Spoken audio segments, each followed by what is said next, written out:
Assalamualaikum teman-teman semuanya. Kembali bersama saya Topik Kusang. Eh, oke, kali ini saya mau berbagi sharing mengenai eh, kejepangan bahasa Jepang, teman-teman ya. Tentang bagaimana cara belajar bahasa Jepang untuk pemula. Mulai dari mana? Kadang-kadang kita bingung ya teman-teman sebagai seorang pemula untuk belajar bahasa Jepang. Nah, kita mulai dari mana? Kita harus eh, belajar dari mana gitu kan?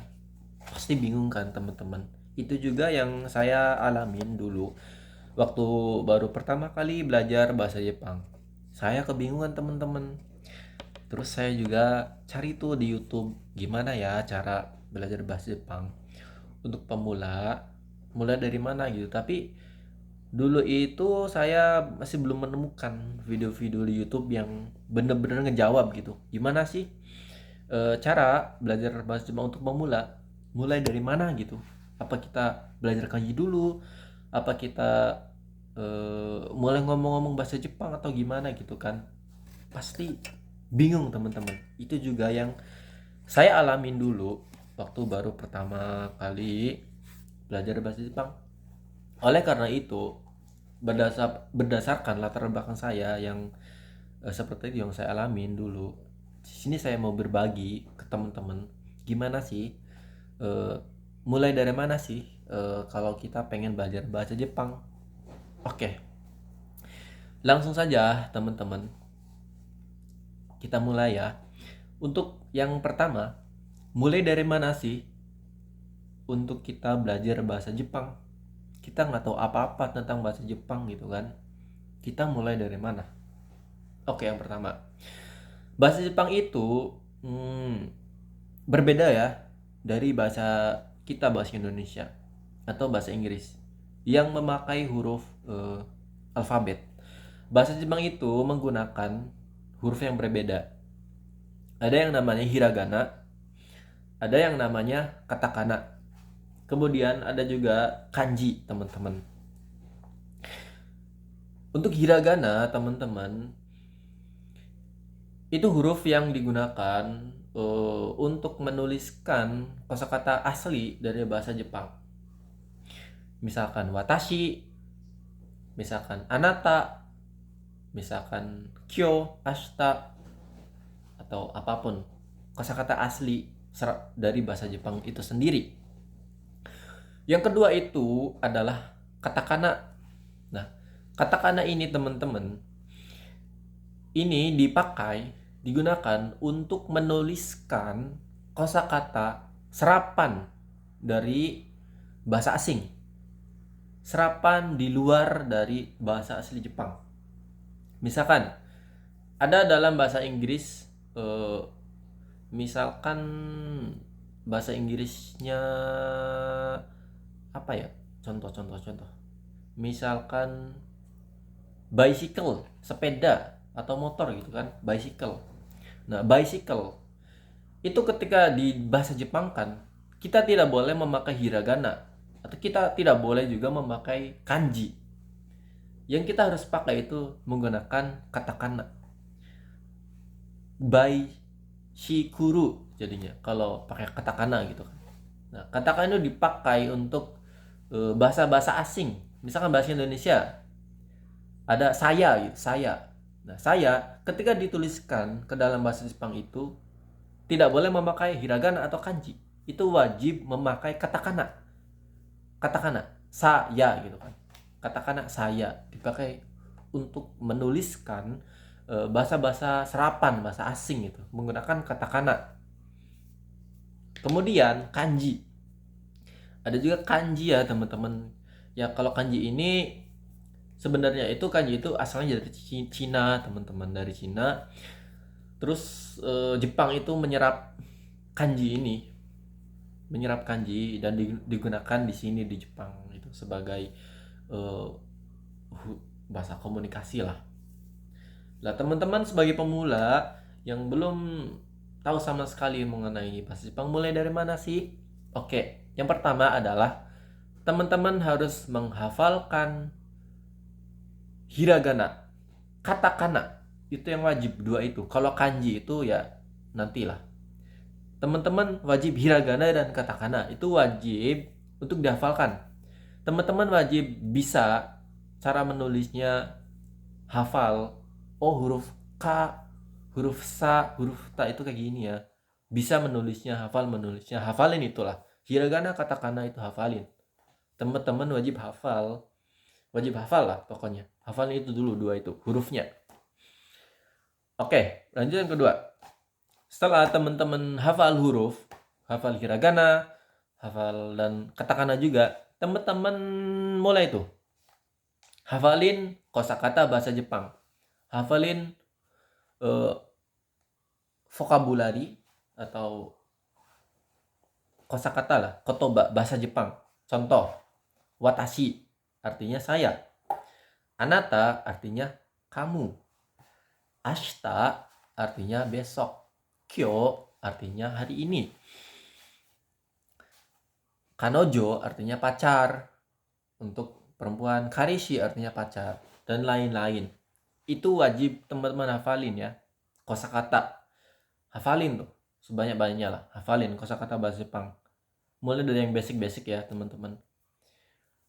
Mulai dari yang basic mengenai angka ichi, ni, sang, yonggo, rogo, haji, kyuju sampai 10 dan lain-lain. Hafalin teman-teman semuanya. Kosakata. Setelah kotoba kosakata kalian teman-teman hafalin, terus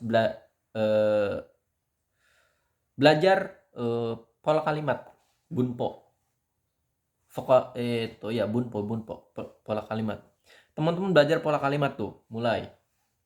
Contoh, pola kalimat partikel wa misalkan. Watashi wa gitu kan. Watashi wa topiku des. Nama saya adalah Topiku. Nama saya adalah Taufik gitu kan.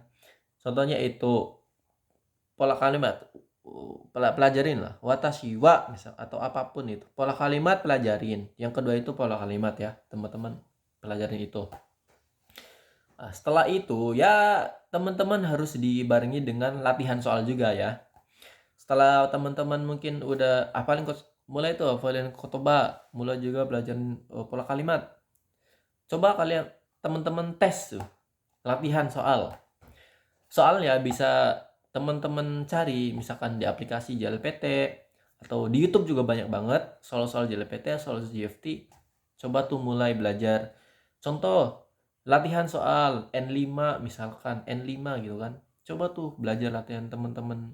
Asah kemampuan bahasa Jepang teman-teman diasah. Bisa apa enggak tuh ngerjain soal itu? Bisa apa enggak gitu.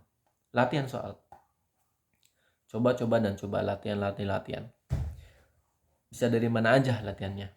Dari aplikasi khusus JLPT atau dari YouTube, dari apapun.